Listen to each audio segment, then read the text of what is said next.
Hello friends, welcome to DUCS tutorials. अभी हम start करने जा रहे हैं AVL tree. AVL tree basically एक स्पेशल केस होता है बाइनरी सर्च ट्री का। तो AVL ट्री की ज़रूरत क्यों पड़ती है, सबसे पहले तो ये देखते हैं। अभी देखिए, ये एक बाइनरी सर्च ट्री है, ठीक। तो इसकी हाइट देखते हैं। इसकी हाइट ये 1 2 3 4, इसकी 4 हाइट है। अभी देखिए, तो अगर मुझे इसमें सर्चिंग करनी है तो मैक्सिमम नंबर ऑफ़ कंपैरिजन जो होंगे वो होंगे 4, क्योंकि उसकी हाइट 4 है। तो वो 4 बार कंपेयर करेगा और सर्चिंग हमारी पूरी हो जाएगी। तो मैक्सिमम कंपैरिजन जो आएंगे वो आएंगे 4। और इसी वजह से बाइनरी सर्च ट्री की कॉम्प्लेक्सिटी जो होती है सर्चिंग की, complexity of searching in binary search tree is O log 2n। ये कॉम्प्लेक्सिटी होती है सर्चिंग की। ये अभी देखते हैं कि एक दूसरा एग्जांपल मान लीजिए, यहाँ पे है 100 पहला एलिमेंट, और अब मुझे इंसर्ट करवाना है 90। तो 90 जाएगा लेफ़्ट में क्योंकि छोटा है 100 से। अब मुझे इंसर्ट करवाना है 80 भी लेफ़्ट में चला जाएगा क्योंकि छोटा है।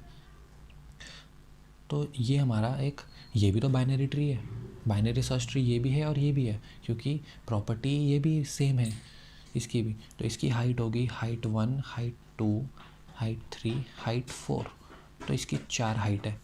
तो इसमें जो मैक्सिमम नंबर ऑफ़ कंपैरिजन होंगे इस केस में, उसको देख लेते हैं। तो इसमें अगर हाइट इसकी 4 है तो इसके भी मैक्सिमम नंबर ऑफ़ कंपैरिजन जो सर्चिंग के होंगे वो भी 4 होंगे, ठीक। अब आप एक चीज़ देखिए, यहाँ पे भी मैक्सिमम नंबर ऑफ़ कंपैरिजन 4 है और यहाँ पे भी 4 है, लेकिन यहाँ पे आप देखिए कितने सारे एलिमेंट सर्च हो पा रहे हैं। 1 2 3 4 5 6 7 8 9 10 11 12 13 14 15 एलिमेंट्स सर्च हो रहे हैं यहाँ पर सिर्फ 4 कंपैरिजन में, और यहाँ 4 कंपैरिजन में सिर्फ 4 एलिमेंट कंपेयर हो रहे हैं। तो इसकी वजह से इसकी कॉम्प्लेक्सिटी जो हो जाती है वो ON हो जाती है। ये एक डिसएडवांटेज है ना, जब हम 4 कंपैरिजन में इतने सारे सर्च कर सकते हैं तो 4 कंपैरिजन में ये 4 करेंगे तो बहुत लॉस है। तो ये लीनियर सर्च बन जाती है, क्योंकि ये लीनियर एलिमेंट्स एक के बाद एक अरेंज्ड हैं, तो इसकी कॉम्प्लेक्सिटी लीनियर सर्च वाली बन जाती है। तो AVL ट्री क्या कहता है, हम ऐसे ट्रीज़ को, इसको बोलते हैं हम स्क्यूड ट्री, ऐसे ट्रीज़ को हम कन्वर्ट करेंगे इस टाइप के ट्रीज़ में, ताकि कंपैरिजन जितने भी हों सर्चिंग ज़्यादा हो पाए। तो AVL ट्री यही है। अभी AVL ट्री है या नहीं उसको चेक करने के लिए हम एक कंसेप्ट यूज़ करते हैं, बैलेंस्ड फैक्टर, BF से डिनोट करते हैं। बैलेंस फैक्टर क्या है देखते हैं। मान लीजिए ये 100 यहाँ पर है, और इसका जो लेफ़्ट ट्री है उसको मैं यहाँ पे ऐसे बना देता हूँ कि ये ट्री है लेफ़्ट वाला, और राइट वाले ट्री को हम यहाँ पे ऐसे दिखा देते हैं कि ये ट्री है राइट वाला, ठीक। मान लीजिए इस पूरे लेफ़्ट ट्री की हाइट मान लीजिए 3 है और इस राइट ट्री की हाइट है 2। तो बैलेंस फैक्टर क्या कहता है, बैलेंस फैक्टर का फॉर्मूला है height of left sub tree minus height of right sub tree. ये बैलेंस फैक्टर का फॉर्मूला है।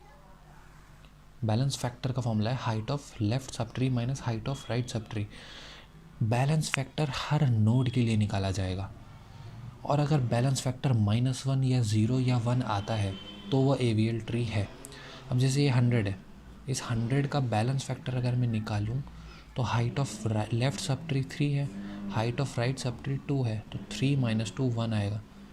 तो ये इन तीनों में आ रहा है, तो ये AVL ट्री है। तो AVL ट्री की अगर डेफिनेशन देखें, इन AVL tree is a tree in which for every node balance factor should be -1 0 या 1, इन तीनों में से कोई एक आ जाए। Searching in AVL tree is same of binary search tree. जो बाइनरी सर्च ट्री है उसकी तरह ही सर्चिंग इसमें होगी, है तो ये भी बाइनरी सर्च ट्री ही, बस इसमें बैलेंस फैक्टर चेक करते हैं। अभी देखते हैं कि इंसर्ट करने की वजह से बैलेंस फैक्टर चेंज कैसे होता है बार बार। तो एक एग्जांपल देखेंगे। देखिए, बैलेंस फैक्टर चेक करेंगे। अभी हमने 100 इंसर्ट किया, तो 100 का सबसे पहले बैलेंस फैक्टर चेक होगा, हर नोड का बैलेंस फैक्टर चेक होता है। तो बैलेंस फैक्टर होता है height of left sub tree minus height of right sub tree. Height left की भी 0 है, राइट की भी 0 है, तो बैलेंस फैक्टर आ गया 0। तो क्या ये एवीएल ट्री है? हाँ है, क्योंकि ये इन तीनों में से कुछ है। अभी नेक्स्ट एलिमेंट जो इंसर्ट हुआ, मान लीजिए वो हुआ 90। 90 100 से छोटा है तो उसके लेफ्ट में जाएगा। अभी बैलेंस फैक्टर चेक होगा इनका। बैलेंस फैक्टर 90 का कितना आएगा? लेफ्ट सब ट्री की हाइट 0, राइट की भी 0, तो माइनस करेंगे 0 ही रहेगा। लेकिन अब हमेशा याद रखना, नया नोड इंसर्ट होने की वजह से उसके जो एंसेस्टर्स हैं यानी पीछे वाला नोड, उसका भी बैलेंस फैक्टर अब चेंज हो जाएगा। अब इसका भी बैलेंस फैक्टर चेक करेंगे। तो इसका बैलेंस फैक्टर क्या हो जाएगा? Height of left sub tree यानी इसकी हाइट हो गई 1 minus height of right sub tree, ये 0, तो ये आ जाएगा 1 माइनस 0 इज इक्वल टू 1। ठीक, अभी भी ये इन तीनों के बीच में आ रहा है, यानी कि है ये एवीएल ट्री। अभी मैंने एक और एलिमेंट इंसर्ट करा 30 इंसर्ट करने की वजह से इसका बैलेंस फैक्टर अब चेक करेंगे। बैलेंस फैक्टर 30 का आएगा left tree minus height of left tree minus height of right sub tree, 0। लेकिन इसकी वजह से इसके एंसेस्टर्स, इनका भी बैलेंस फैक्टर चेंज होगा। तो बैलेंस फैक्टर इसका क्या हो जाएगा? Height of left sub tree, इसके लिए लेफ्ट सब ट्री क्या हुआ 1 height minus 0, right sub tree 0 है, तो ये आ जाएगा 1। अभी इसका भी बैलेंस फैक्टर चेक होगा। लेफ्ट सब ट्री की हाइट है 2, राइट सब ट्री की हाइट है 0, तो बैलेंस फैक्टर आएगा 2।